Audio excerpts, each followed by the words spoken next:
Vamos ver aqui numa calculadora para estimar o tamanho da amostra, né? Para estimar uma proporção, né? Então, basicamente, você determina o seu nível de confiança, tá? A sua margem de erro, tá? Pensando aí, por exemplo, em pesquisa eleitoral. Eu quero uma margem de erro de 2 pontos percentuais para cima e para baixo. Uma população, acho que a gente tem uma estimativa aí em 2020, que a gente está sem censo, né?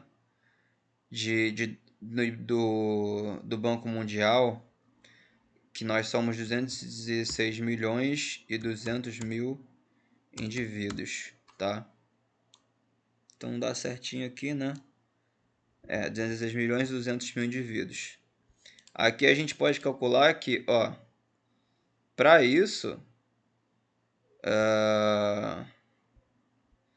se a gente tiver 2.401 indivíduos para uma população desse tamanho, a gente tem esse cálculo aqui de cima assume uma proporção, uma porcentagem de 50%. Eu quero encontrar uma proporção de 50%, e é mais ou menos assim que as pesquisas eleitorais elas são desenhadas. Por isso que eles falam, essa pesquisa tem 2 pontos percentuais para cima e para baixo, né? Porque eles fazem assumindo uma amostra aleatória simples. Eles não usam todos esses termos, né, e tal, mas é basicamente isso daqui, tá? Então, aqui a gente vê que a gente precisa só entrevistar dado que somos milhões, a gente precisa entrevistar 2.401 pessoas. O difícil é entrevistar as pessoas certas de forma que seja representativa, né? Enfim, da população brasileira.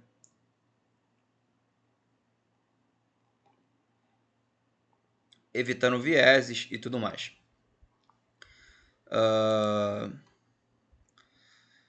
Tá, só que digamos que você fez uma pesquisa com 2.401 pessoas, tá? E você encontrou Lula contra Bolsonaro. Saiu aí uma Datafolha falando que Lula vai ter 52% dos votos. Na verdade, a margem de erro dele continua sendo de 2%. Mas aí sai então que o Bolsonaro tem 48%. A margem de erro dele continua sendo de 2%. Agora, no primeiro turno, que estava dando, por exemplo, Lula 47% e Bolsonaro 37%, por exemplo, o Bolsonaro sempre tinha uma margem de erro um pouquinho menor do que o Lula na estimativa, com 95% de confiança. O Ciro, então, tinha pesquisa que estava ele com 7. A margem de erro para ele era de 1,02 pontos percentuais para cima e para baixo. Ou seja, ele poderia ir de 8% para 6%. A Simone Tebet, né, dava porcentagem de 3 para ela. Ela tinha uma margem de erro de 0,7. Então você vê aqui que quanto menor é a proporção, menor é a margem de erro, porque a amostra ela está dimensionada para ter a maior margem de erro na proporção de 50%. Quando a gente se distancia disso para cima e para baixo, se fosse, por exemplo, vamos botar aqui 50 para 25, a gente pula de 2 para 1,73.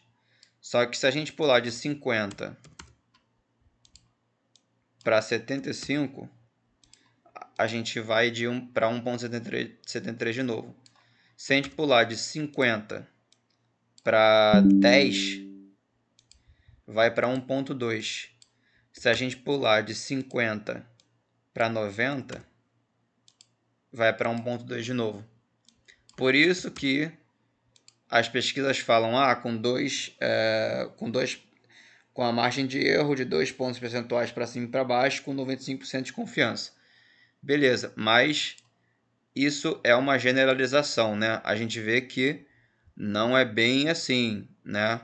E claro, se for uma pesquisa que entrevistou, sei lá, 3.600 indivíduos, ele vai ter uma margem de erro menor.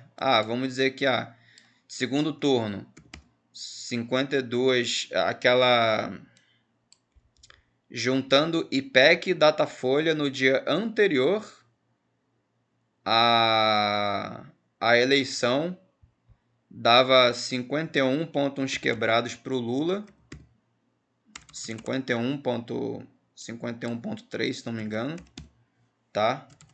E tinha 15.808 indivíduos na pesquisa. A margem de erro é de 0,78, tá? 0,78. Se fosse a metade disso, 7.500, a margem de erro seria de 1,13. Assumindo uma mesma proporção, porcentagem, e o mesmo tamanho da população. A margem de erro, né, também aumenta se você quiser aumentar o nível de confiança, tá?